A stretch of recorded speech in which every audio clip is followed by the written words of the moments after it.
So I was going into high school in 2012 as a freshman at Taft.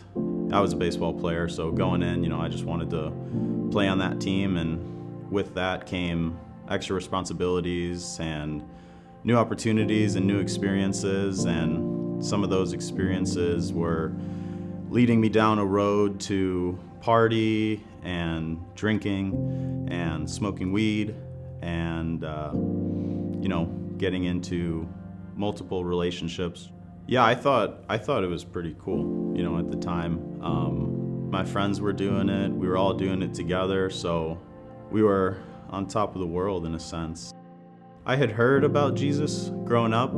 I did go to Catholic church a little bit, some Sundays, some holidays, and then a little bit of CCD, a little bit of youth group. So there were influences in my life who were sharing Jesus, who he was, sharing the Bible with me.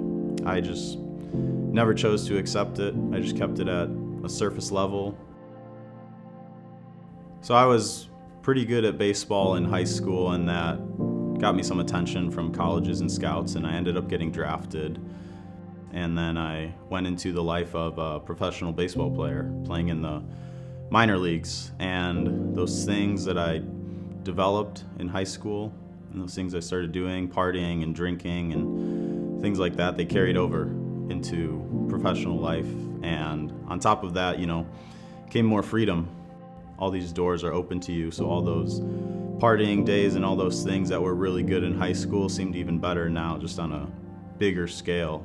With the pressure that comes as being a professional athlete, playing for 6, 7, 8, 9 months out of the year, you get into some ups and downs, and when you're down, you'll do anything really to pick yourself up. 2020 was a big year. All these actions that I'm making, all this partying, all these decisions, all these lifestyle choices that I think are great and filling me up and satisfying me, built in 2020 when COVID hit. So when they shut the season down, we were able to go home, or they sent us home, and going out on weekends turned into going out on weekdays, turned into all-nighters. Those highs were great. I mean, it felt like unstoppable, but it would end and you would level out, and high highs and low lows was the definition of it. Then my sister gave me a Bible on Christmas of 2020, and I think everything there just came all at once, and that's where the Holy Spirit stepped in and God stepped in, and all of those seeds that so many different people planted throughout my life came together, came to fruition. And that was when, just over the new year in 21, that's when I had that moment in my basement. Holy Spirit was calling to me. I could hear it in my head, in my heart, telling me, like, this is it. It was a big, big stop sign, as clear and as plain as day. And the Holy Spirit just continued to speak to me and telling me, like, stop, this is it. This is where I step in.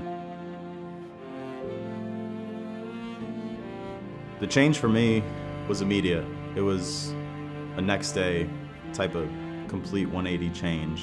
21, going back into the season, it was challenging, going in as a new person. I was honestly kind of scared going back what it was going to be like.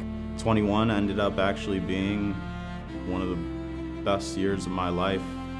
Just being able to read the Bible every day throughout the season, and having the courage to do it at the kitchen in our apartment when 4, 5, 6 dudes are living under the same roof, and just wondering what they're gonna think, what they're gonna say, and for them to come up to me and start talking about it. What are you doing? What do you got there? So I thought that was pretty cool for me to go through that, initially being scared. I made my Major League debut on April 26, 2022, and it was pretty surreal. With that position come a lot of other things as well. A lot of people start knowing who you are. You start getting paid more, you're playing on TV, some fame to it, some being known, there's some money to it. So there's a lot of things outside of the game that come with it that go into the pressure of being a major leaguer. Looking back on it, some of the things that I was picturing and dreaming of and thinking about down the road when I was younger was the money, the fame, the success. I am really grateful that Jesus opened my eyes to see beyond that, to see deeper, to ignite another flame and another reason to why I play the game. I thought that, once you make it, you're going to be able to get all these things and it's going to be really cool and you're going to feel really good and it's going to, completely fill you up and, be everything you ever wanted. And then, actually getting there after I gave my life to Christ, there is actually nothing that can compare to how great that is and how much satisfaction comes from knowing Christ. My name's Jack, and I'm a follower of Jesus Christ.